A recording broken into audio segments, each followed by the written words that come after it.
형제들아, 내가 신령한 자들을 대함과 같이 너희에게 말할 수 없어서 육신에 속한 자, 곧 그리스도 안에서 어린 아이들을 대함과 같이 하노라. 내가 너희를 저주로 먹이고 밥으로 아니하였노니 이는 너희가 감당하지 못하였음이거니와 지금도 못하리라. 너희는 아직도 육신에 속한 자로다. 너희 가운데 시기와 분쟁이 있으니 어찌 육신에 속하여 사람을 따라 행함이 아니리요. 어떤 이는 말하되 나는 바울에게라 하고 다른 이는 나는 아볼로에게라 하니 너희가 육의 사람이 아니리요. 그런즉 아볼로는 무엇이며 바울은 무엇이냐? 그들은 주께서 각각 주신 대로 너희로 하여금 믿게 한 사역자들이니라. 나는 심었고 아볼로는 물을 주었으되 오직 하나님께서 자라나게 하셨나니 그런즉 심는 이나 물 주는 이는 아무것도 아니로되 오직 자라게 하시는 이는 하나님뿐이니라. 심는 이와 물 주는 이는 한 가지이나 각각 자기가 일한 대로 자기의 상을 받으리라. 우리는 하나님의 동역자들이요 너희는 하나님의 밭이요 하나님의 집이니라. 내게 주신 하나님의 은혜를 따라 내가 지혜로운 건축자와 같이 터를 닦아두매 다른 이가 그 위에 세우나 그러나 각각 어떻게 그 위에 세울까를 조심할지니라. 이 닦아둔 것 외에 능히 다른 터를 닦아둘 자가 없으니 이 터는 곧 예수 그리스도라. 만일 누구든지 금이나 은이나 보석이나 나무나 풀이나 지프로 이 터 위에 세우면 각 사람의 공적이 나타날 터인데 그날이 공적을 밝히리니 이는 불로 나타내고 그 불이 각 사람의 공적이 어떠한 것을 시험할 것임이라. 만일 누구든지 그 위에 세운 공적이 그대로 있으면 상을 받고 누구든지 그 공적이 불타면 해를 받으리니 그러나 자신은 구원을 받되 불 가운데서 받은 것 같으리라. 교회 내에 분쟁하고 분당을 만든 고린도 성도들을 향해 바울은 신령한 자가 아니라 육신에 속한 자, 곧 그리스도 안에서 어린 아이들이라고 말합니다. 그들은 모든 언변과 모든 지식에 풍족하여 그리스도의 증거가 부족함이 없었지만 정작 성령을 따라 사는 성숙함이 없었기 때문입니다.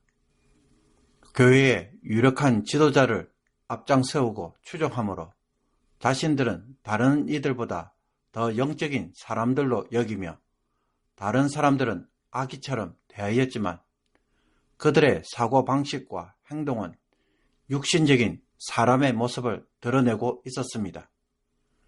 따라서 남들을 아기처럼 여기는 그들이 도리어 그리스도 안에서 아기였기에 바울은 이런 아기에게 자신은 밥이 아닌 젖을 줄 수밖에 없다고 말합니다. 바울이 그들을 이렇게 판단할 수밖에 없는 이유는 그들이 육신적이기에 그들 속에 시기와 분쟁이 있다는 것입니다. 이것은 성령이 아닌 사람을 따라 행하는 것이므로 육신적이다 라고 말할 수밖에 없는 것입니다.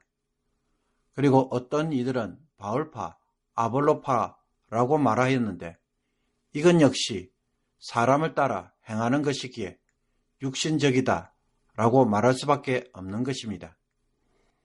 그러므로 교회 안에서 세상의 방식으로 행하는 것을 발견한다면 그것은 사람을 따라 행하는 것이라고 말할 수 있습니다. 바울은 이것을 육신에 속한 것, 즉 육신적이다 라고 말하고 있습니다.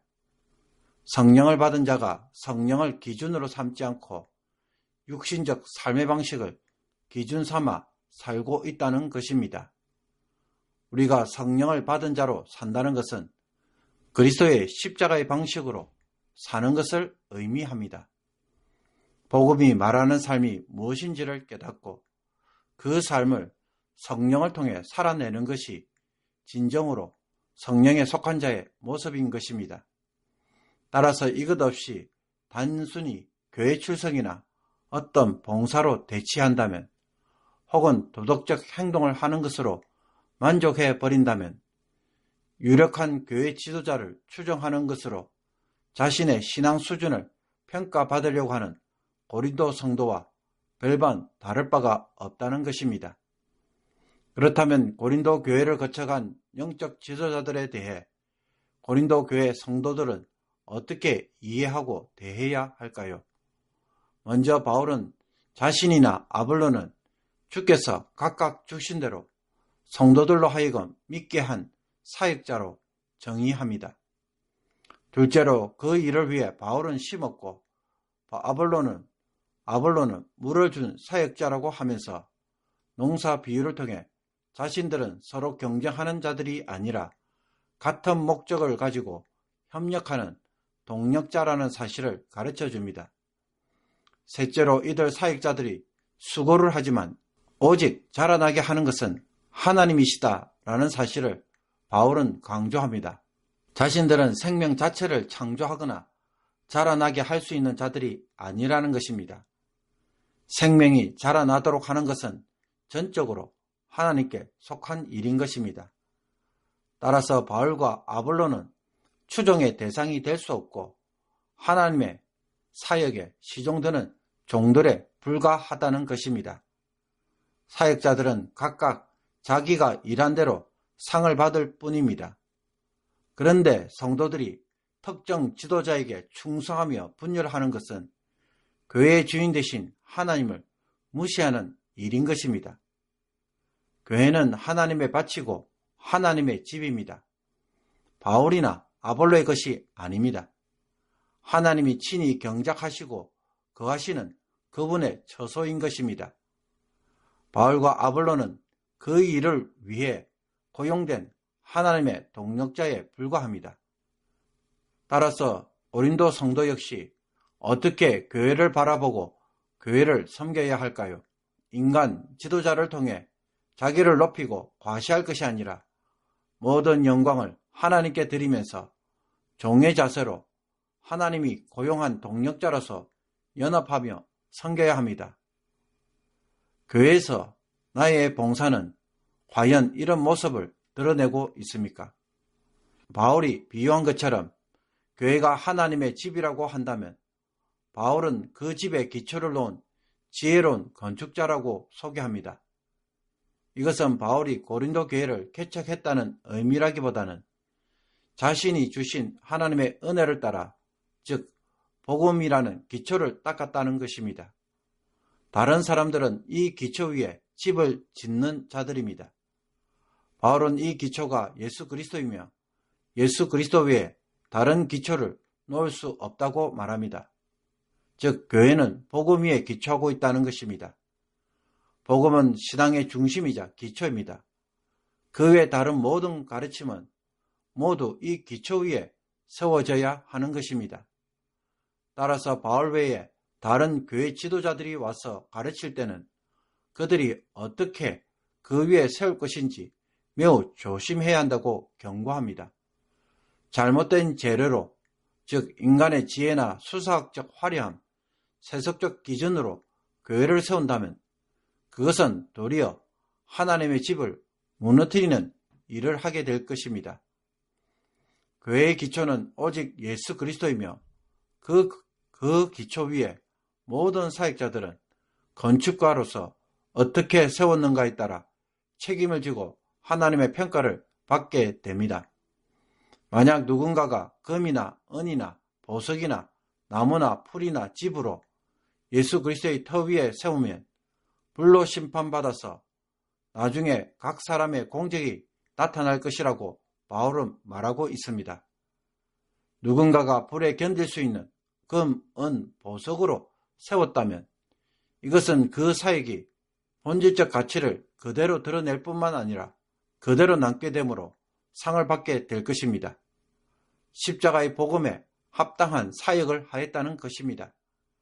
그러나 나무, 풀, 집으로 세웠다면 그 공적은 쉽게 불타버려서 해를 받지만 불 가운데서 구원을 받은 것이 되고 맙니다. 인간적 지혜나 언변, 개인적 명예, 세속적 방식에 기반한 사역을 행한다면 그 사역의 공적이 다 무너지고 부끄럼만 남는 사역을 행한 것입니다. 여기서 불은 형벌이 아니라 판별하고 드러내는 역할로서의 심판의 불입니다. 그러므로 사람의 눈에 좋아 보이고 아무리 훌륭해 보여도 종말의 마지막 평가는 누가 합니까? 하나님이 하신다는 것입니다. 교회는 인간의 지혜와 경정으로 세워지는 건축물이 아니라 그리스도라는 기초 위에 세워져 가며 그 위에 어떻게 사역하였는가에 따라 하나님의 평가를 받게 될 것입니다. 성도 여러분, 오늘 우리가 행하는 수고는 그리스도의 터 위에 어떻게 쌓아가고 있는 집이 될까요? 바울은 종말에 이런 평가와 시험이 반드시 있다는 것을 알려줍니다. 심판의 불로 검정받을 때 상을 받을지 아니면 해를 받고 부끄러움을 당할 것인지 늘 마음에 염두에 두고 사역해야 한다고 미리 경고하고 있습니다. 그리고 이 말은 바울이나 아볼로와 같은 사역자에게만 해당하는 경고가 아닙니다. 고린도 성도 역시 그와 같은 심판을 받을 것이라고 알려주고자 한 말입니다. 건축할 때 바울과 아볼로 같은 사역자도 있지만 그 외에 다른 사람도 함께 팀을 이루어 세워갑니다. 그들 역시 건축자에 함께 속하여서 함께 동일하게 판단받는 것입니다. 그렇다면 나는 구경꾼입니까? 아니면 사역자입니까? 또 과연 불타지 않는 금과 은, 보석으로 수고하는 사역자입니까? 복음에 합당한 사역과 삶을 살아가는 성도가 되어서 종말에 하나님으로부터 상을 받는 성도가 되기를 주님의 이름으로 축복합니다. 기도 드리겠습니다. 하나님, 성령을 받은 자임에도 불구하고 육신을 따라 사는 어리석은 모습은 없는지 오늘도 성령께서 점검하여 주옵소서. 말씀에 따라 사는 자들이 되게 하여 주옵소서. 복음이 요구하는 삶이 무엇인지 날마다 묵상함으로 성령이 이루시고자 하는 일에 순종하는 자들이 되게 하옵소서.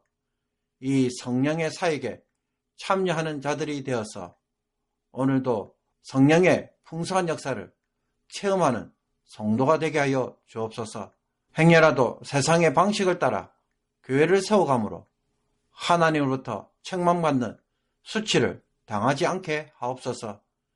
예수 그리스도 터 위에 복음에 합당한 말씀과 복음에 합당한 삶을 서로 권면하며 공동체를 이루어가므로 금과 은, 보석으로 세워가는 건축자가 되게 하여 주옵소서.